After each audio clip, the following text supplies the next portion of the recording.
जय हिंद। गांधी और बोस के आइडियोलॉजिकल डिफरेंसेस के बारे में हम बात कर रहे थे और इससे पिछले सेशन में हमने देखा था कि फॉर्म ऑफ गवर्नमेंट के ऊपर गांधी जी और बोस साहब की आइडियोलॉजी क्या थी।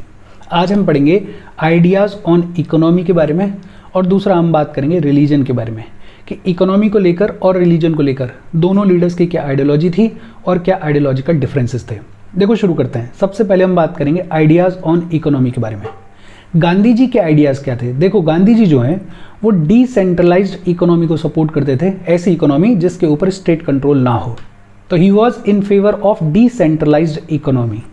गांधी जी कैपिटलिज्म को भी डिस्कार्ड करेंगे और वेस्टर्न सोशलिज्म को भी डिस्कार्ड करेंगे। गांधी जी का ये कहना था कि capitalism is exploitative in nature.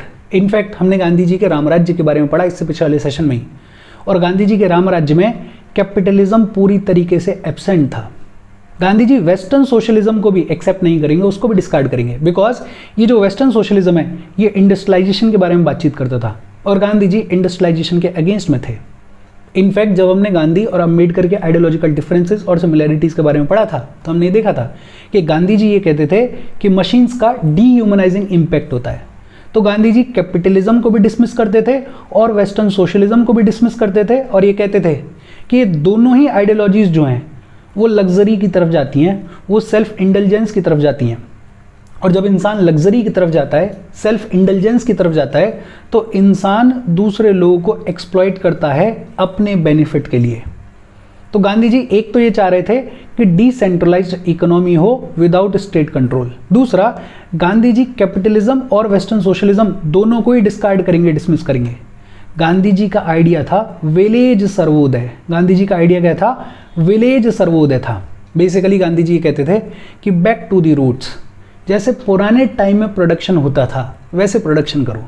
पुराने टाइम में प्रोडक्शन होता था इमीडिएट यूज़ के लिए, मार्केट्स के लिए प्रोडक्शन नहीं किया जाता था। और गांधी जी कहते थे कि आज भी हमें मार्केट्स के लिए प्रोडक्शन करने की ज़रूरत नहीं है, इमीडिएट यूज़ के लिए प्रोडक्शन करने की ज़रूरत है। बिकॉज मार्केट्स के लिए प्रोडक्शन करना मतलब आप कैपिटलिज्म को प्रमोट कर रहे हो और capitalism eventually leads to exploitation. तो गांधी जी ये कहते थे कि सिर्फ इमीडिएट यूज़ के लिए, सिर्फ जितना ज़रूरी है उन ज़रूरतों को फुलफिल करने के लिए आप प्रोडक्शन करो। गांधी जी इनफैक्ट विलेज की जो एंशिएंट इकोनॉमीज हुआ करती थी उनको अप्रिशिएट किया करते थे। बोलते थे कि हमें फोकस करना चाहिए एग्रीकल्चर को आगे बढ़ाने के लिए, हमें इंडस्ट्रीज़ को डिसेंट्रलाइज करना चाहिए और स्मॉल स्केल कोऑपरेटिव इंडस्ट्रीज़ को प्रमोट करना चाहिए। और यहाँ पे इंपॉर्टेंट है कोऑपरेटिव वर्ड, कि गांधी जी इंडस्ट्रियलाइजेशन के बारे में थोड़ा बहुत बातचीत कर रहे हैं, लेकिन वो इंडस्ट्रियलाइजेशन कैसा है? स्मॉल स्केल का है और कोऑपरेटिव्स के थ्रू उसको ऑपरेट किया जा रहा है। In fact Gandhi ji Henry Paul को एक लेटर लिखेंगे 1909 में, और इस लेटर में Gandhi ji railways, telegraph, hospitals, lawyers, doctors, जितने भी मॉडर्न इन्वेंशंस हुए थे, जितना भी मॉडर्नाइजेशन हुआ था, उस सब को डिस्कार्ड करेंगे और बोलेंगे कि ये जो सो कॉल्ड अपर क्लासेस हैं, जो रिच क्लासेस हैं, उनको सीखना चाहिए पीजेंट्स के जैसी सिंपल जिंदगी को जीना। मतलब यहाँ पे गांधी जी के जो आइडियाज़ हैं वो कुछ हद तक रिग्रेसिव हैं। बेसिकली गांधी जी पीछे की तरफ देख रहे हैं, फॉरवर्ड लुकिंग नहीं है। इस सेंस में फॉरवर्ड लुकिंग नहीं है बिकॉज गांधी जी पूरी तरीके से इंडस्ट्रियलाइजेशन को डिस्कार्ड कर रहे हैं। लार्ज स्केल इंडस्ट्रियलाइजेशन को तो पूरी तरीके से डिस्कार्ड कर रहे हैं। हाँ, थोड़ा बहुत स्मॉल स्केल कोऑपरेटिव्स वाला जो इंडस्ट्रियलाइजेशन है उसको सपोर्ट करते हैं, लेकिन लार्ज स्केल इंडस्ट्रियलाइजेशन को तो पूरी तरीके से डिस्कार्ड कर रहे हैं। बोल रहे हैं कि कोई भी ऐसा लेबर सेविंग मशीनरी जो है उसको इंट्रोड्यूस नहीं किया जाना चाहिए। बेसिकली गांधी जी का ये कहना था कि अगर आप बड़े बड़े मशीन्स लगा दोगे तो बहुत सारे लोग जो हैं वो अनएम्प्लॉयड हो जाएंगे, और अगर अनएम्प्लॉयमेंट होगा तो इस डेवलपमेंट का करोगे क्या? तो गांधी जी लार्ज स्केल इंडस्ट्रियलाइजेशन के पूरी तरीके से अलग थे, उसके अगेंस्ट में थे। इनफैक्ट गांधी जी ने लिखा कि mechanisation is good when hands are too few for work intended to be accomplished, कि जो काम करना है उसके लिए अगर आपके पास में लेबर नहीं है तब तो आप मशीन्स लगाओ, but it is an evil when there are more hands than required for the work as in case of India. कि ये पाप है अगर आपके पास में लेबर है और अगर आप लेबर के होते हुए मशीन्स लगा रहे हो तो। और यही इंडिया का सिनेरियो है कि हमारे पास एक्सेसिव लेबर है तो हमको बहुत ज़्यादा मशीन्स को नहीं लगाना चाहिए, ये कह रहे थे गांधी जी। गांधी जी कहते थे कि जो कैपिटलिस्ट लोग हैं जो कि वेल्थ को इकट्ठा करते हैं, कॉन्सेंट्रेट करते हैं, ये चोर हैं। मतलब गांधी जी कैपिटलिज्म के पूरी तरीके से अगेंस्ट में थे। इनफैक्ट गांधी जी ये कहेंगे कि वेल्थ को शेयर किया जाना चाहिए पूरी सोसाइटी के साथ में, वेल्थ को स्पेंड किया जाना चाहिए पूरी सोसाइटी के वेलफेयर के लिए। इनफैक्ट गांधी जी एक थ्योरी देंगे और उसको बुलाते हैं theory of trusteeship. Gandhi ji की थ्योरी थी ये theory of trusteeship. Gandhi ji ये कहते थे कि जितने भी कैपिटलिस्ट लोग हैं इनको ट्रस्टीज के जैसे फंक्शन करना चाहिए, इनको एक तरीके से सोसाइटी के बिहाफ पे इंडस्ट्रीज को चलाना चाहिए, पैसे को कमाना चाहिए और फिर उस पैसे को यूज करना चाहिए पूरी सोसाइटी की केयर करने के लिए, सभी लोगों की केयर करने के लिए। और दूसरी तरफ वर्कर्स जो हैं उनको कैपिटलिस्ट लोगों को कंसिडर करना चाहिए एज बेनिफैक्टर्स, और वर्कर्स को कैपिटलिस्ट लोगों में फेथ रखना चाहिए कि वो जो भी प्रॉफिट कमाएंगे, जो भी पैसा कमाएंगे, उस पैसे को यूज करेंगे उन सब की पूरी सोसाइटी की केयर करने के लिए। मतलब वर्कर्स और कैपिटलिस्ट लोगों के बीच में एक ट्रस्ट होना चाहिए, एक कॉन्फिडेंस होना चाहिए। और जब कैपिटलिस्ट लोग ट्रू सेंस में अपनी वेल्थ को यूज करेंगे लोगों के वेलफेयर के लिए, सोसाइटी के वेलफेयर के लिए, भलाई के लिए, तो ट्रू सेंस में इकोनॉमिक इक्वालिटी आएगी। बहुत सिंपल 3-4 लाइंस में अपन डिवाइड कर सकते हैं गांधी के आइडियाज को ऑन इकोनॉमी। एक तो डिसेंट्रलाइज्ड इकोनॉमी को प्रमोट करते थे गांधी, दूसरा कैपिटलिज्म और वेस्टर्न सोशलिज्म को पूरी तरीके से डिस्कार्ड करेंगे गांधी। गांधी जी प्राइमरीली बात करते थे विलेज सर्वोदय के बारे में। बेसिकली गांधी जी का ये कहना था कि जितना ज़रूरी है उतना प्रोडक्शन करो, इमीडिएट यूज़ के लिए जितना ज़रूरी है उतना प्रोडक्शन करो, मार्केट्स के लिए प्रोडक्शन मत करो। Gandhi ji large scale industrialisation को पूरी तरीके से डिस्कार्ड कर देंगे। इनफैक्ट ये कहेंगे कि हाँ, अगर लेबर की कमी है तो आप मशीन्स को यूज़ कर सकते हो, कोई दिक्कत वाली बात नहीं है, लेकिन अगर लेबर की कमी नहीं है, लेबर एक्सेस में है और उसके बावजूद आप मशीन्स लगा रहे हो तो आप पाप कर रहे हो। कैपिटलिज्म के पूरी तरीके से अगेंस्ट थे गांधी और ये कहते थे कि ये जो कैपिटलिस्ट लोग हैं ये चोर लोग हैं, इनको अपनी वेल्थ को यूज़ करना चाहिए लोगों के वेलफेयर के लिए, सोसाइटी के वेलफेयर के लिए। और इस थ्योरी को गांधी जी बुलाया करते थे थ्योरी ऑफ ट्रस्टीशिप। बहुत सिंपल सी बातचीत। अपन आगे बढ़ें उससे पहले वीडियो पे लाइक के बटन को दबा दो। लाइक दबाना ज़रूरी है बिकॉज यूट्यूब वीडियो को कंसिडर करता है और थोड़ा सा पुश कर देता है, तो लाइक का बटन दबा दो। शेयर कर दो अपने सोशल मीडिया हैंडल्स पे, व्हाट्सएप वगैरह पे अपने फ्रेंड्स को, या जो भी लोग इसमें इंटरेस्टेड हैं उनको शेयर कर दो और चैनल को सब्सक्राइब कर लो। अच्छा, गांधी जी के व्यूज़ अपन ने देख लिए ऑन इकोनॉमी। बोस साहब के व्यूज़ क्या थे? देखो, बोस जो हैं वो मॉडर्नाइजेशन को भी फेवर करेंगे, वो इंडस्ट्रियलाइजेशन को भी फेवर करेंगे। और बोस साहब बड़ा स्ट्रांगली मॉडर्नाइजेशन और इंडस्ट्रियलाइजेशन को फेवर करेंगे। बोस साहब का इनफैक्ट ये कहना था कि इंडिया का जो डाउनफॉल हुआ है वो पता है क्यों हुआ है? क्योंकि हम फेट में भरोसा करते हैं, हम भाग्य के भरोसे सारी चीज़ों को छोड़ देते हैं, हम सुपर नेचुरल चीज़ों में भरोसा करते हैं, हमारे अंधविश्वास हैं, इसकी वजह से इंडिया का डाउनफॉल हुआ है। और हमारा डाउनफॉल क्यों हुआ है? बिकॉज हम मॉडर्न साइंटिफिक डेवलपमेंट्स के प्रति इनडिफरेंट हैं, उनको हम सीरियसली नहीं ले रहे हैं, उस फील्ड में हम काम नहीं कर रहे हैं, specially in the field of war weapons. दुनिया ने मॉडर्नाइजेशन किया, दुनिया ने इंडस्ट्रियलाइजेशन किया, दुनिया ने नए नए वॉर वेपन्स बनाए, लेकिन हमने कभी इस तरफ ध्यान नहीं दिया और इसकी वजह से हमारा डाउनफॉल हुआ है। ये कहते थे सुभाष चंद्र बोस। सुभाष चंद्र बोस जो हैं वो एग्रीकल्चर के मॉडर्नाइजेशन को बढ़ चढ़ के सपोर्ट करेंगे और ये कहेंगे कि जब एग्रीकल्चर का मॉडर्नाइजेशन होगा तो जितनी भी एग्रीकल्चरल लेबर होगी, सरप्लस एग्रीकल्चरल लेबर, उसको एब्जॉर्ब करेंगी इंडस्ट्रीज। मतलब वो से कह रहे हैं कि एक तरफ हमें इंडस्ट्रियलाइजेशन करना चाहिए और दूसरी तरफ हमें एग्रीकल्चर को मॉडर्नाइज करना चाहिए। जब हम इंडस्ट्रियलाइजेशन करेंगे तो यहाँ पे लेबर की ज़रूरत पड़ेगी। जितनी भी लेबर इस एग्रीकल्चर के मॉडर्नाइजेशन की वजह से यहाँ से फ्री होगी, उसको हम यूज़ कर लेंगे इंडस्ट्रीज़ में। इनफैक्ट हरिपुरा सेशन में, जिसमें बोस प्रेसिडेंट भी थे, बोस ये कहते थे कि अगर इंडिया को प्रोग्रेस करना है तो इंडिया को एक कॉम्प्रिहेंसिव स्कीम तैयार करनी चाहिए अपने इंडस्ट्रियल डेवलपमेंट के लिए। इंडिया को एक प्लानिंग कमीशन सेटअप करनी चाहिए जो कि एडवाइस करेगी नेशनल गवर्नमेंट को। इंडिया को लैंड लॉर्डिज्म को पूरी तरीके से अबॉलिश करना चाहिए और एग्रीकल्चरर्स के ऊपर जो भी कर्जा है उसको लिक्विडेट करना चाहिए, उसको ख़त्म करना चाहिए। मतलब दो फ्रंट्स पे बात कर रहे हैं बोस। एक तो ये कह रहे हैं कि हमें मॉडर्नाइजेशन करना चाहिए, हमें इंडस्ट्रियलाइजेशन करना चाहिए बढ़ चढ़ के। दूसरा कह रहे हैं कि हमें एग्रीकल्चर को भी मॉडर्नाइज करना चाहिए। बोस बहुत हैवीली इम्प्रेस थे by the success of Soviet Union in economic development through rapid industrialisation. Bose Soviet Union का एग्जाम्पल देते थे और बोलते थे कि देखो उन्होंने कितना हैवीली डेवलप किया है, इकोनॉमिकली डेवलप किया है थ्रू रैपिड इंडस्ट्रियलाइजेशन, और हमें भी कुछ इस तरीके से कामकाज करना चाहिए। बोस इंडस्ट्रियलाइजेशन के बारे में बात क्यों करते थे? बिकॉज बोस साहब का ये कहना था कि ये जो अनएम्प्लॉयमेंट की हमारी प्रॉब्लम है, ये जो बेरोजगारी की हमारी प्रॉब्लम है, इंडस्ट्रीज के लगने की वजह से ये सॉल्व हो जाएगी। बोस सोशलिज्म के बारे में बात करते थे, सोशलिज्म को बड़ा स्ट्रांगली सपोर्ट करते थे, और सोशलिज्म जो है वो प्री सपोज करता है इंडस्ट्रियलाइजेशन को, मतलब सोशलिज्म में इंडस्ट्रियलाइजेशन की इनहेरेंट बातचीत होती है। वो से कहते थे कि अगर हमें फॉरेन नेशंस के साथ में compete करना है फ्यूचर में, तो हमें इंडस्ट्रियलाइजेशन करना ही करना पड़ेगा। बोस का ये भी मानना था कि अगर इंडस्ट्रियलाइजेशन होगा तो ओवरऑल जो हमारा स्टैंडर्ड ऑफ लिविंग है वो भी इम्प्रूव होगा। इनफैक्ट बोस साहब जो हैं वो इंडस्ट्रीज़ को 3 कैटेगरीज में डिवाइड करेंगे।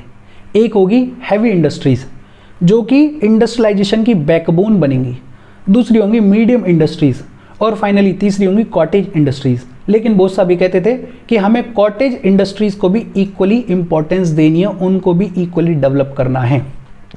बहुत सिंपल, ये टेक्स्ट बहुत ज़्यादा लिखा हुआ है स्पेक्ट्रम में। अगर बहुत सिंपल 2-3 पॉइंट्स में बात करें तो गांधी जी बात कर रहे हैं डिसेंट्रलाइज्ड इकोनॉमी के बारे में। गांधी जी पूरी तरीके से अगेंस्ट हैं कैपिटलिज्म के, पूरी तरीके से अगेंस्ट हैं वेस्टर्न सोशलिज्म के, पूरी तरीके से अगेंस्ट हैं लार्ज स्केल इंडस्ट्रियलाइजेशन के।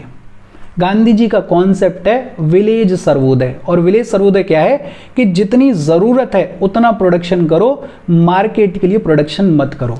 और गांधी जी की एक थ्योरी है जिसको बुलाया जाता है थ्योरी ऑफ ट्रस्टीशिप, और इस ट्रस्टीशिप की थ्योरी में गांधी जी क्या कहते थे कि जितनी भी कैपिटलिस्ट क्लास है इसको ट्रस्टीज़ के तौर पे काम करना चाहिए। ये ट्रस्टीज़ के तौर पे प्रॉफिट को कमाएंगे, पैसे को कमाएंगे, और फिर उस पैसे को यूज़ करेंगे पूरे सोसाइटी के वेलफेयर के लिए। वहीं पर अगर बोस साहब की बात करें तो इनके भी 2-3 पॉइंट्स हैं। बोस साहब बात कर रहे हैं मॉडर्नाइजेशन के बारे में, इंडस्ट्रियलाइजेशन के बारे में। बोस साहब बात कर रहे हैं कि एग्रीकल्चर को मॉडर्नाइज करो, इन जनरल मॉडर्नाइजेशन करो। बोस साहब कह रहे हैं कि हमें इंडस्ट्रियल डेवलपमेंट अगर करना है तो कॉम्प्रिहेंसिव स्कीम तैयार करनी पड़ेगी, प्लानिंग कमीशन को बनाओ, ये जो बड़े बड़े लैंडलॉर्ड्स हैं इनको ख़त्म करो, एग्रीकल्चर को मॉडर्नाइज करो जितना हो सकता है उतना। और फिर उसके रीजंस क्या है, वो रीजंस आपको नॉर्मली भी समझ में आने चाहिए। भाई जो आजकल व्यू पॉइंट है वही व्यू पॉइंट बोस साहब का था कि अनएम्प्लॉयमेंट खत्म होगा, ये जो फॉरेन नेशंस हैं इनके साथ में अगर हमें compete करना है तो इंडस्ट्रियलाइजेशन की ज़रूरत है, हमारा स्टैंडर्ड ऑफ लिविंग इम्प्रूव होगा।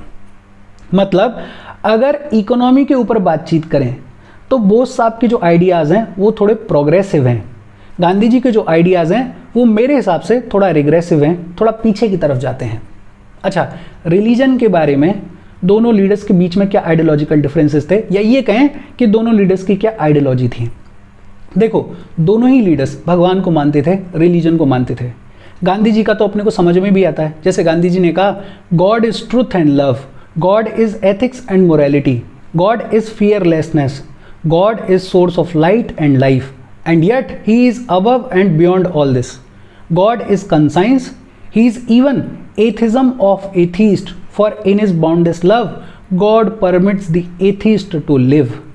मतलब अगर एक लाइन में बोलें तो गांधी जी ये कह रहे हैं कि हर चीज़ भगवान की वजह से ही चल रही है, सब कुछ भगवान है। जो लोग भगवान को नहीं मानते हैं वो भी भगवान की दया की वजह से ही जिंदा हैं, वो भी भगवान की छत्र छाया में ही जी रहे हैं। और गांधी जी के लिए 2 प्रिंसिपल्स जो कि उनकी पूरी लाइफ की आइडियोलॉजी को शेप करेंगे, रिलीजन की आइडियोलॉजी को शेप करेंगे, वो कौन से थे? ट्रुथ और नॉन वायलेंस। गांधी जी कहते थे कि हमें गरीबों को सर्व करना चाहिए, हमें गरीबों की, जो पुअर लोग हैं उनकी मदद करनी चाहिए, and it is the highest form of worship to God. Gandhi ji का ये भी कहना था कि जितने भी अलग अलग धर्म हैं वो सिर्फ अलग अलग रास्ते हैं एक सेम डेस्टिनेशन पे पहुंचने के लिए, भगवान तक पहुंचने के लिए। गांधी जी का मानना था कि रिलीजन लोगों को जोड़ता है, डिवाइड नहीं करता है। गांधी जी ये भी कहते थे कि स्टेट और रिलीजन को सेपरेट नहीं किया जा सकता है, बिकॉज उनके स्टेट का ही नाम था राम राज्य। तो सोचो, स्टेट का इतना इंपॉर्टेंट हिस्सा हुआ करते थे राम, तो कैसे स्टेट और रिलीजन को सेपरेट किया जा सकता है? एक लाइन में अगर बोलें तो गांधी जी भगवान में मानते थे, गांधी जी रिलीजन में मानते थे। इसमें एक जो चीज़ आपको याद रखनी है वो क्या है, जो कि मतलब थोड़ी अलग है, बाकी सारी चीज़ें सिंपल सिंपल सी हैं। जो कि पूछी जा सकती है कि गांधी जी ये कहते थे कि स्टेट और रिलीजन को सेपरेट नहीं किया जा सकता है। सुभाष चंद्र बोस की अगर बात करें तो ये भी भगवान में मानते थे, ये भी रिलीजन में मानते थे। उपनिषद की टीचिंग्स में बहुत ज़्यादा बिलीव करते थे सुभाष चंद्र बोस। भगवत गीता को खूब सारा एडमायर करते थे सुभाष चंद्र बोस। विवेकानंद से इंस्पायर्ड थे और इंडिया के पास से बहुत ज़्यादा इंस्पायर्ड थे। लेकिन उपनिषद की टीचिंग से इंस्पायर्ड थे, बिलीव करते थे सुभाष चंद्र बोस उनमें, लेकिन इसका मतलब ये नहीं था कि वो बाइगोट्री में बिलीव करते थे, वो ऑर्थोडॉक्सी में बिलीव करते थे, बिल्कुल नहीं। इनफैक्ट बोस साहब ये बोलते थे कि इंडिया जो फेल हुआ, इंडिया का जो डाउनफॉल आया, वो क्यों आया? बिकॉज हम फेट में ज़्यादा भरोसा करते हैं, हम सुपर नेचुरल या अंधविश्वास वाली चीज़ों में ज़्यादा भरोसा करते हैं। तो बोस साहब ये कह रहे हैं कि देखो, उपनिषद्स में हम बिलीव करते हैं, बोस साहब भगवत गीता में बिलीव करते हैं, विवेकानंद से इंस्पायर्ड हैं, लेकिन बायोगट्री में बिलीव नहीं करते हैं, ऑर्थोडॉक्सी में बिलीव नहीं करते हैं, अंधविश्वास में बिलीव नहीं करते हैं। बोस साहब जो हैं वो रिलीजन के बेसिस पे कोई भी डिस्क्रिमिनेशन नहीं करेंगे। बहुत सारे इंस्टेंसेस पे ये देखने को मिलता है कि बोस साहब किसी भी फॉर्म का डिस्क्रिमिनेशन नहीं करेंगे on the basis of religion. Sectarian भी नहीं थे।